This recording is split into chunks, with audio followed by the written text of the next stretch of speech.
Hello everyone, welcome back to my channel. This is Deepthi. ఈరోజు నేను మీకు దేవుడిని ఎలా క్లీన్ చేసుకుంటానో చూపిస్తాను. నేను ఎవ్రీ మంత్కి ఒకసారి దేవుడిని క్లీన్ చేసుకుంటాను. ముందుగా చౌకీ మీద ఉన్న దేవుడి సామాన్లన్నీ తీసి ఒక క్లాత్ మీద పెట్టేసుకుంటాను.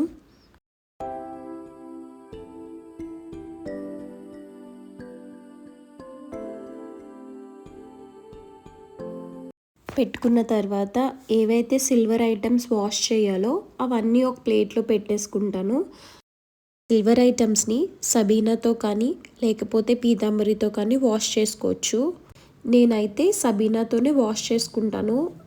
మొన్నసారి నాకు సబీనా అవైలబుల్లో లేక పీతాంబరి తీసుకున్నాను. నాకేంటో పీతాంబరి యూస్ చేస్తే నెయిల్స్ కట్ అయినప్పుడు మండుతాయి కదా, అలా ఏంటో మంట వస్తాయి.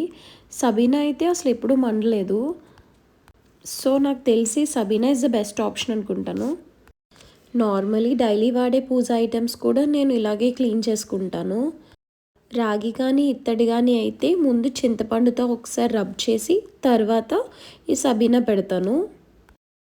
రాగి కానీ ఇత్తడి కానీ అయితే ముందు చింతపండు అప్లై చేసిన తర్వాతే ఈ సబీనా పౌడర్ అప్లై చేయాలి. అలా చేస్తేనే బాగా షైన్ అవుతాయి. డైరెక్ట్గా పౌడర్ అప్లై చేస్తే షైన్ అవ్వవు. తర్వాత క్లాత్ వేసుకుని మొత్తం ఈ సిల్వర్ ఐటమ్స్ అన్నీ వాష్ చేసేసుకుని దాని మీద పెట్టేస్తాను. పెట్టేసిన వెంటనే క్లాత్తో తుడిచేసుకుంటాను. మనం క్లాత్తో తుడిచినట్టయితే అసలు మరకలు కనిపించవు.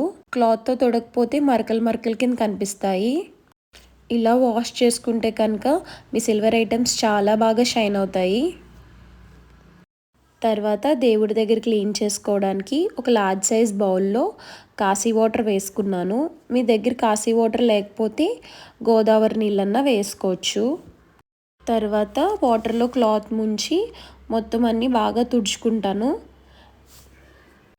మెయిన్గా చెప్పాల్సింది ఏంటంటే నేను వీటన్నిటిని లామినేషన్ చేయించుకున్నాను. లామినేషన్ వల్ల యూజ్ ఏంటంటే మనం అస్తమానం సిల్వర్ ఐటమ్స్ వాష్ చేసుకోనక్కర్లేదు. ఒక 5 years వరకు వచ్చేస్తాయి. తర్వాత మళ్ళీ మనం సిల్వర్ షాప్కి వెళ్ళి మళ్ళీ లామినేషన్ చేయించుకోవచ్చు. ఇంకొకటి ఏంటంటే ఇవి వాష్ చేయకూడదు. వాష్ చేస్తే లామినేషన్ అంతా పోతుంది. మీరు చేయించుకుని కూడా అనవసరమే. పసుపు కుంకుమ కూడా దేవుడి మీద వేసి పూజ చేయకూడదు. నేనైతే పక్కన చిన్న బౌల్ పెట్టుకుని అందులోనే పూజ చేసుకుంటాను.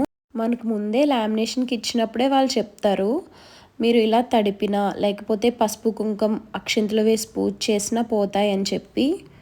సో మనం కేర్ఫుల్గా వాడుకోవాలి. మనం దేవుడికి బొట్లు ఎప్పుడు ఎక్కడైతే పెడతామో ఒకటే స్పాట్లో ఎప్పుడు పెట్టుకోవాలి. ఎందుకంటే మనం పెట్టిన ప్లేస్ కొద్దిగా బ్లాక్ అవుతుందన్నమాట. సో దాని మీదే పెట్టడం వల్ల ఏంటంటే ఆ బ్లాక్ అయిన మచ్చ కనిపించదు. ఇలా చిన్న మ్యాచ్ స్టిక్ తీసుకుని దాంతో చిన్నగా గంధం పెట్టుకుంటాను. దానిపైన కుంకుమతో చిన్నగా బొట్టు పెట్టుకుంటాను. అలా మన ఐడియాని బట్టి మన దేవుడు విగ్రహం సైజ్ బట్టి మనం బొట్లు పెట్టుకోవడమే.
బొట్లు పెట్టడం అయిపోయిన తర్వాత చౌకి మీద సింహాసనం పెట్టేసుకుని బొమ్మలన్నీ కూడా సింహాసనంలో పెట్టేశాను.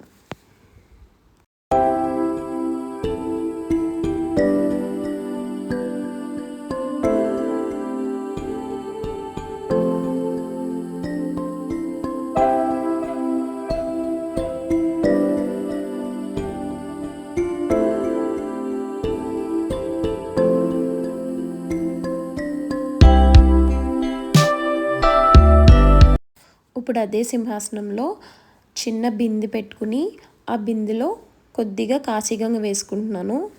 అలాగే కొంచెంలో కొద్దిగా బియ్యం వేసుకుంటాను. ఈ బియ్యం ప్రతి నెల నేను దేవుణ్ణి క్లీన్ చేసుకుంటున్నప్పుడు చేంజ్ చేసుకుంటాను. అలా మనం ఎంతో ఓపికతో దేవుణ్ణి అలంకరించుకుంటే మనకు దేవుడు అంత అందంగా కనిపిస్తారు.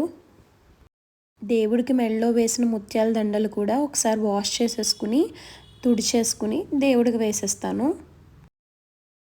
ఇది రాగిది లక్ష్మీదేవి యంత్రం అనమాట.